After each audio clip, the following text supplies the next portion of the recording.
Hey guys, welcome back to my channel.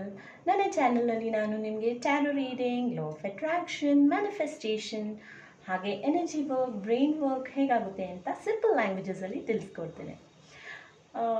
ನಾನು ನಿಮಗೆ ನೆನ್ನೆ ಉಸಿರು ತಗೋಬೇಡಿ ಅಂತ ಹೇಳಿದ್ರೆ ನೀವು ತಗೊಳ್ಳದೇ ಇರ್ತಿದ್ರಾ? ಆರೆಲ್ಸ್ ನಾಳೆ ತಗೋಬೇಡಿ, ಒಂದು ಸಾರಿ ನಾಳೆ ತಗೊಳ್ಳೋಣ ಅಂತ ಅಂದರೆ ಸುಮ್ಮನೆ ಇರ್ತೀರಾ? ಇದೆಲ್ಲ ಇವಳು ಯಾಕೆ ಕೇಳ್ತಾ ಇದ್ದಾಳೆ ಹೀಗೆ ಅಂತ ಅನ್ಕೋತಾ ಇದ್ದೀರಾ? ನಾವು ಏನು ಮಾಡ್ತೀವಿ ಅಂತ ಅಂದರೆ ನೆನ್ನೆದು ಯೋಚನೆ ಮಾಡ್ತಾ ಮಾಡ್ತಾ ಮಾಡ್ತಾ ಮಾಡ್ತಾ ಡಿಪ್ರೆಷನಿಗೆ ಹೋಗ್ತೀವಿ.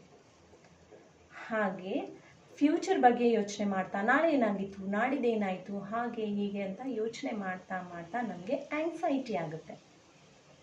ನಿಮ್ಮ ಬ್ರೈನ್ ಟೈಮ್ ಟ್ರಾವೆಲಿಂಗ್ ಮಾಡೋದ್ರಿಂದ ಅದಕ್ಕೆ ಸ್ಟ್ರೆಸ್ ಆಗೋಕ್ಕೆ ಶುರುವಾಗುತ್ತೆ. ಹಾಗಾಗಿನೇ ಎಲ್ಲರೂ ಹೇಳ್ತಾರೆ live in the present moment ಅಂತ. ಟೈಮ್ಗೆ ಇದೆಲ್ಲ ಏನೂ ಫರಕೇ ಬೀಳಲ್ಲ.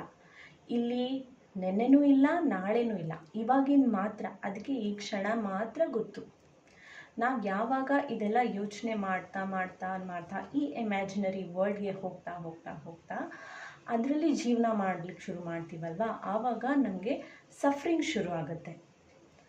ಬಟ್ ನಾವೇನು ಮಾಡಬೇಕು, ಪ್ರೆಸೆಂಟಲ್ಲಿ ಜೀವನ ಮಾಡಬೇಕು. ಪ್ರೆಸೆಂಟಲ್ಲಿ ಈ ಕ್ಷಣದಲ್ಲಿ ಜೀವನ ಮಾಡ್ತಾ ಮಾಡ್ತಾ ಮಾಡ್ತಾ ನಮ್ಮ ಸಫರಿಂಗ್ಸ್ ಎಲ್ಲ ಡಿಸಪಿಯರ್ ಆಗ್ಲಿಕ್ಕೆ ಶುರು ಆಗುತ್ತೆ.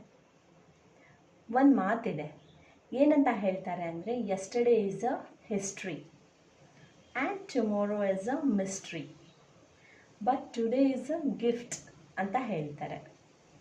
ಮೇ ಬಿ ಅದಕ್ಕೆ ಅದನ್ನು ಪ್ರೆಸೆಂಟ್ ಅಂತ ಕರೀತಾರೆ.